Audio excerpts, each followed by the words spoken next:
2025 தொடக்கத்திலேயே பயங்கரமா டேமேஜ் ஆன பிரபலங்கள் யாரெல்லாம் தெரியுமா?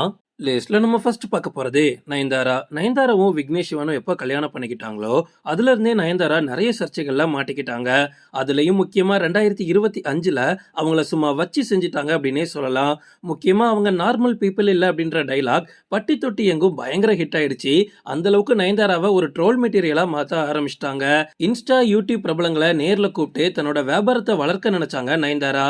கடைசியில உள்ளதும் போச்சுடா அப்படின்னு நயன்தாரா கொட்டி தீர்த்துட்டாங்க. அட இது கூட பரவாயில்லைங்க, நயன்தாராவோட வெட்டிங் டாக்குமெண்ட்ரியை ரிலீஸ் பண்ணி அதுக்கு தனுஷ் 10 கோடி சன்மானம் கேட்டு இது இன்னும் பெரிய பிரச்சனையாச்சு. இது எல்லாமே முடிகிற சமயத்துல தான் நயன்தாராக்கு நம்ம தமிழ்ல ஒரு படம் ஹிட் ஆகி சில வருஷங்கள் இருக்கும். ஆனா இந்த நிலைமையில கூட மூக்குத்தி அம்மன் 2 படத்துல நடிக்கிறதுக்கு 15 கோடி சம்பளம் வாங்கியிருக்காங்க நயன்தாரா. கால் வைக்கிற இடம்லாம் கன்னி வெடியா இருந்தா என்னடா பண்றதுன்னு கேட்கிற மாதிரி நயன்தாரா இந்த வருஷம் கால் வச்ச இடம்லாம் அவங்கள வலிக்குதான் விடுது. லிஸ்ட்ல நம்ம அடுத்து பார்க்க போறது பொட்டேட்டோ ஃபேஸ். யூடியூப் மூலமா ரொம்ப குறுகிய காலத்திலேயே ரொம்ப ரொம்ப ஃபேமஸ் ஆனவங்க தான் இந்த பொண்ணு. இந்த பொண்ணோட வீடியோலாம் பார்த்து ஆரம்பத்துல பயங்கரமா சிம் பண்ணிட்டு இருந்தாங்க. முக்கியமா இவங்கள வச்சு நிறைய மீம் பேஜஸே ரன் ஆயிட்டு இருந்துச்சு. அந்த அளவுக்கு புகழோட உச்சியில இருக்கும்போதே இப்ப மொத்தமா சறுக்கி விழுந்துட்டாங்க. யூடியூப் கிரியேட்டர்ஸ் தனக்கு வரக்கூடிய பெய்ட் ப்ரமோஷன்ஸ் பத்தி வெளிப்படையா சொல்ல மாட்டாங்க அப்படின்னு இன்னொரு கிரியேட்டர் இவங்க மேல குற்றச்சாட்டு வச்சாங்க. அதுக்கு இவங்க கிட்ட இருந்து எந்த ஒரு தெளிவான விளக்கமும் வரல. அட இது கூட பரவாயில்லைங்க, ஒரு இன்டர்வியூ எடுக்கிறோம் அப்படின்னா அந்த இன்டர்வியூக்கு வரவங்க யாரு, அவங்க இது வரைக்கும் என்னெல்லாம் பண்ணிருக்காங்க, அவங்களோட கெரியர்ல என்னெல்லாம் சாதிச்சிருக்காங்க அப்படின்றது ரொம்ப ரொம்ப முக்கியம். ஆனா இந்த பொண்ணு என்ன தெரியுமா பண்ணுது, வைபு ஜென்சி இந்த 2 வேர்டை மட்டும் தெரிஞ்சு வச்சுக்கிட்டு மொத்த இன்டர்வியூயும் ஓட்டிருது.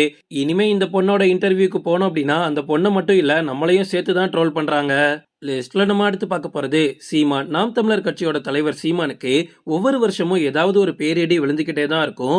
இருந்தாலும் பீப்புள் சப்போர்ட் அவருக்கு கொஞ்சம் அதிகமா இருக்கும். ஆனா 2025 அப்படி இல்ல, மக்களே சீமான கொஞ்சம் புறக்கணிக்க ஆரம்பிச்சிட்டாங்க அப்படின்னு சொல்லலாம்.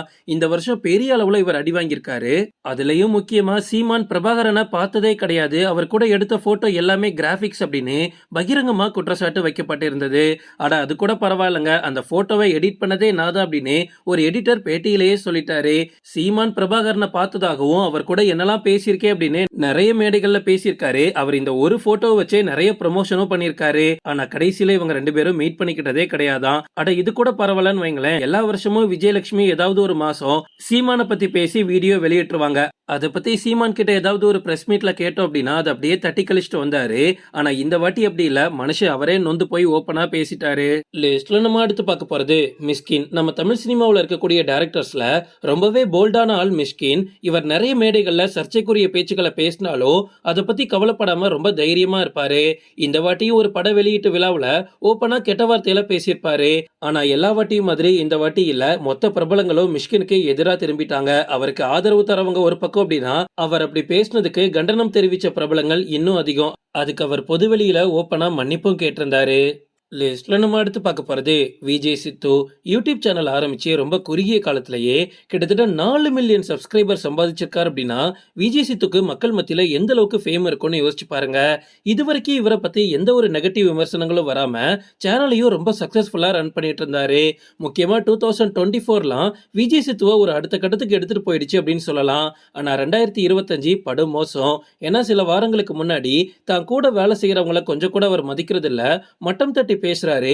அது ஒரு கேம், அதுல எதுக்கு இவ்வளவு சீரியஸ்னஸ் அப்படின்னு மனசாட்சியே இல்லாம ஒருத்தரை போட்டு அடிக்காரே அப்படின்னு விஜய் சித்துவை போட்டு பொளந்துட்டாங்க சோசியல் மீடியால. முக்கியமா Facebook ஓபன் பண்ணாலே விஜய் சித்துவை போட்டு பொளக்கிற வீடியோ தான் வந்துட்டு இருந்துச்சு. ஓகே ஃப்ரெண்ட்ஸ், இதோட நான் இந்த வீடியோ முடிச்சுக்கிறேன். இன்னொரு இன்ட்ரெஸ்டிங்கான வீடியோல நம்ம சந்திக்கலாம். Stay tuned.